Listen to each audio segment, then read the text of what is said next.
The state Supreme Court looks into a lawsuit between Attorney General Andy Beshear and Governor Matt Bevin. We'll take a look at what could come next.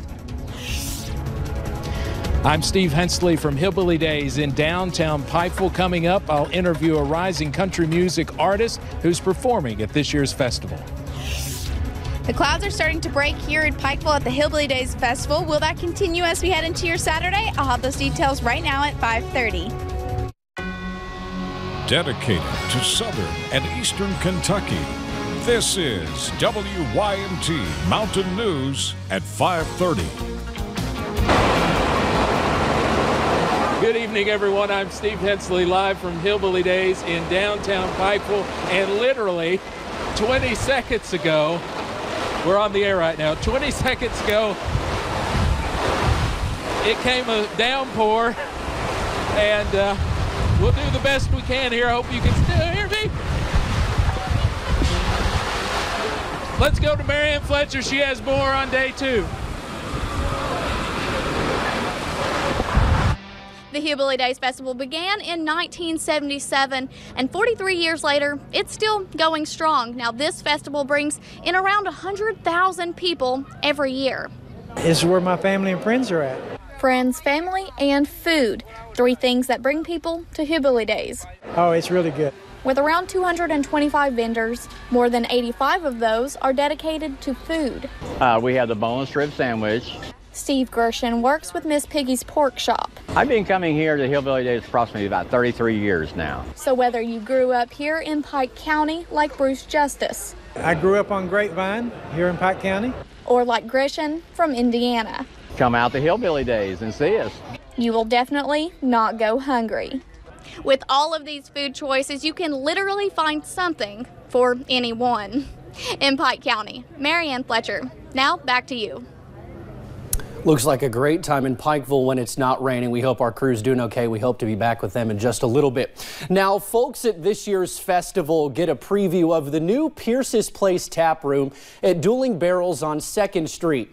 The tap room is currently promoting a handful of new drinks and a host of local talent. The bar and stage have both seen some heavy traffic since opening yesterday. The tap room is open tonight and tomorrow.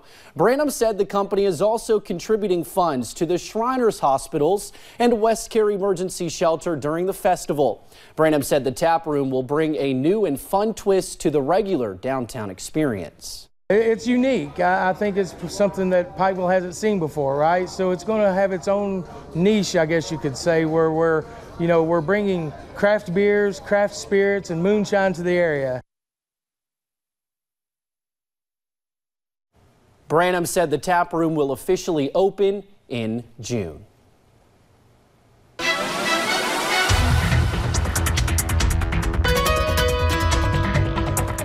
Well, you can see our crew there got caught in a deluge as a nasty little thunderstorm has rolled into Pikeville. Let's check out Pinpoint Doppler right now. Take a look at what's going on across the area. A few isolated thunderstorms have rolled through the region this afternoon, some of them on the stronger side. And you can see that one that moved into Pikeville at the top of the newscast, packing a little bit of lightning, some heavy rain. Let's actually go ahead and take a look at our camera from the Pikeville Medical Center, and you can see it is just an absolute deluge right now, pouring down the rain. Some gusty winds with this thunderstorm. Now, if you're at Hillbilly Days or have friends out there, just tell them to hang on a little bit. This thing should blow through in about 15-20 minutes, but it's going to be a heck of a ride until it moves on through. Let's go back to current temperatures, and you can see we are into the 70s right now. That heat helping to fuel the thunderstorms as well as the moisture in the atmosphere. We've got some dew points running into the 60s. Now, the good news is this round of storms, once it moves out, we are going to be drying out for the remainder of the evening. So once we get this last storm out of Hillbilly Days, the weather should be improving. Saturday looking simply fantastic. Sunshine and mid-70s on the way. And then a chance of some strong to possibly severe storms on Sunday. It's a very active forecast pattern, and we'll have more on that coming up here in just a few minutes. Active weather pattern for sure, Shane, and we've seen a ton of that rain today. I hit some on my way to Lexington earlier. Thanks, buddy. Well, the ongoing legal battle between Attorney General Andy Beshear and Governor Matt Bevin continues. The Kentucky Supreme Court hearing arguments in a lawsuit over Governor Bevin's power over state education boards. The case is the latest round in a feud between Bevin and Beshear. The two have clashed since Bevin took over the governor's seat from Steve Beshear, Andy Beshear's father, back in 2015. Victor Puente was in Frankfort today as the lawsuit was discussed.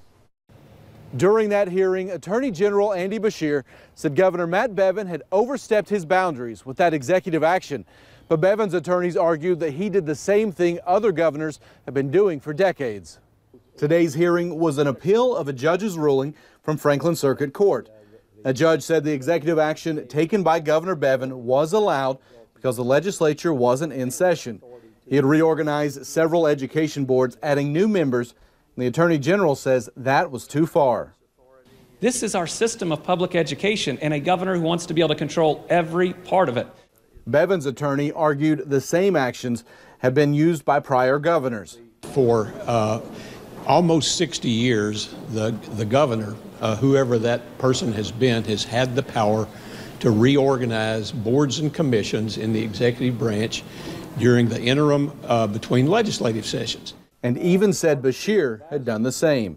He himself, in 2016, 2017, and 2018, reorganized his own office under this very same statute. But Beshear said there was no comparison between those actions. He and I both know there is a big difference between the departments that fall directly under the AG's office and the cabinets that fall directly under the governor. What we're talking about here are independent boards created under statute to be independent. That board has been making decisions for the Commonwealth for almost 2 years. Now the court will decide if it will continue. In Frankfort, Victor Puente, WYMT Mountain News. After hearing those arguments, the Supreme Court will release their opinion, but that could take a few months. Well, a Kentucky county will have to pay $250,000 because of allegations its ambulance service overcharged Medicare and Medicaid. Several investigators say the ambulance service in Lee County forged reports to make patients seem sicker than they were. So the ambulance runs would qualify for more money. This agreement is the most recent settlement in the lawsuit. Federal officials say the settlements mean the government will recoup a total of more than $500,000 from the scheme. Well, it was a terrifying incident at the Mall of America that has left a 15-year-old child in the hospital with critical injuries. Authorities there say a man either pushed or threw the child from a balcony.